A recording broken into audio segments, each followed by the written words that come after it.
Hello check. अब भैया थोड़ा आवाज बढ़ाइएगा। Hello hello check. जी हाँ मेरे दोस्तों, हर साल के भांति इस साल भी नवयुवक सरस्वती पूजा समिति आप लोगों का हार्दिक अभिनंदन करती है और करती रहेगी। तो उठाइए दोनों हाथ और प्रेम से बोलिएगा सरस्वती माता की जय, सरस्वती माता की जय।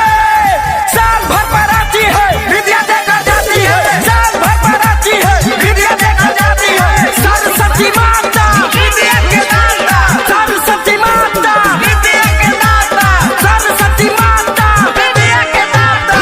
सरस्वती माई के पूजा चरणवा बजै बया के भेटी के अनवा। सरस्वती माई के पूजा चरणवा बजै बया के भेटी के अनवा। केहू न जाई अगबाच के, अरे चीर देंगे फाड़ देंगे, अब जो भी माँ के भाषण में बोलेगा उसे धरती में गाड़ देंगे। सरस्वती माता की जय। पूजा करो पाँच के भाषण होई नाच के, पूजा करो पाँच के भाषण होई नाच के, करो पूजा पाँच के भाषण होई नाच के, पूजा करो पाँच के भाषण होई नाच के। सरस्वती माता विद्या के दाता, सरस्वती माता विद्या के दाता।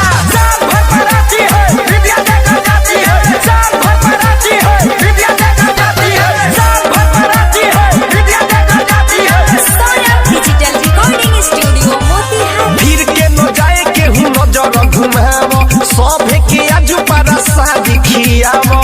जो भी भक्तजन प्रसादी नहीं खाए हैं तो कृपया आकर प्रसादी खा ले। धन्यवाद। फिर के न जाए के हूँ नजर घुमावो, सभे के आजू पारा शादी खियावो।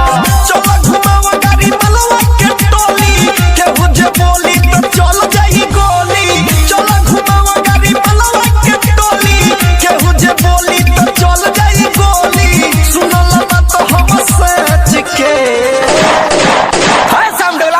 आवाज कम कर।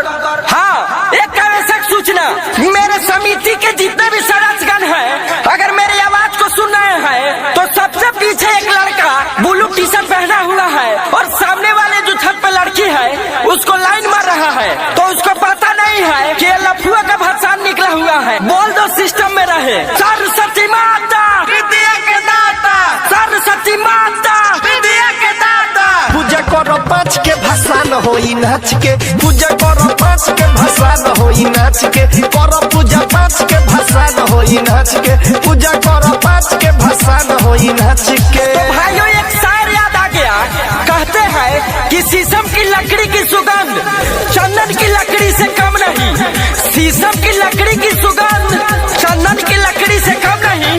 पूजा तो सभी कोई करते हैं, लेकिन हमारा नवयुवक सरस्वती पूजा समिति भी किसी से कम नहीं। ऐसे सब फिल्म के गाना बजाओ, आइल बजौन दुगो लड़की नचावो। हाँ तो यहाँ सब लौंडे बा। ऐसे सब फिल्म के गाना बजाओ, आइल बजौन दुगो लड़की नचावो। कि सोनो सुधीर लगावे जयकारा, अगला साल माही होई है दोबारा। सोनो महेश्वर लगावे जयकारा, अगला साल माही होई है दोबारा। कहे सारा विरोध सच के। हेलो हेलो, ए ऑपरेटर थोड़ा सा आवाज कम करो। केहू भी ट्रैक्टर के ढाला पर लटक के डांस न करी, कायदा में रहो लोगन, फायदा करी। न तो जाना लो लोगन बम चली चाहे गोला, बम चली चाहे गोला, और हमनी के भाषण हर साल सही होला। पूजा करो पाँच के भाषण होई नाच के, पूजा करो पाँच के भाषण होई नाच के, पूजा होई पाँच के भाषण होई नाच के, पूजा होई पाँच के भाषण होई नाच के। Saurabh digital recording studio Motihari.